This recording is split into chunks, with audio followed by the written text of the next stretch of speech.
I'm sorry, Coach. I was just going to say, Dan, you wrote an open letter in the Wall Street Journal this week. It got a lot of attention, directed at the imam behind this mosque. What was your message to him? I think this debate has been locked down into two sides that have been black and white. On the one side, there are people who argue that it's purely a funding issue. Let's look at the sources of funding, and it's a logistical security issue. How the hell are we going to? We couldn't secure Lower Manhattan for the Khalid Sheikh Mohammed trial. What are the logistics going to be involved with this? It's not doable. That's sort of one side. The other side is Mr. Deutsch over here, which is, you know what? It's a freedom of religion issue, and it's a private property issue, and both of which are protected by the Constitution. And we're locked in that debate. And I'm simply saying, maybe there's a third way.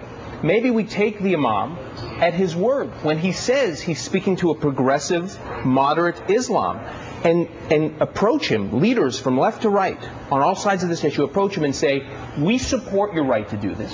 You are protected by our Constitution to do this.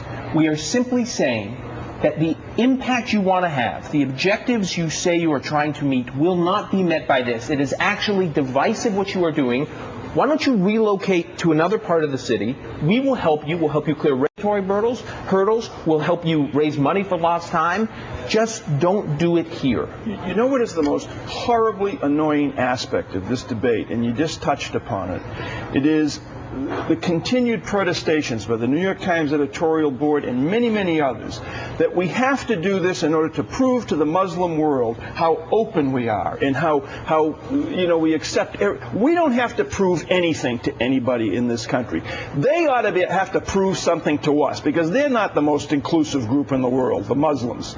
So please, let's stop this lecturing about how we have to do this in order to prove I think the answer, can we all agree that you shouldn't stop it? Having said that, though, boy, I'm not going to feel bad or guilty or unsympathetic for having some questions and issues about it. I think that's, and I'm okay to say that. Let me just say, because we reached out yesterday to the imam and to see if he'd come on the show. They're not doing press, but we are going to be talking to somebody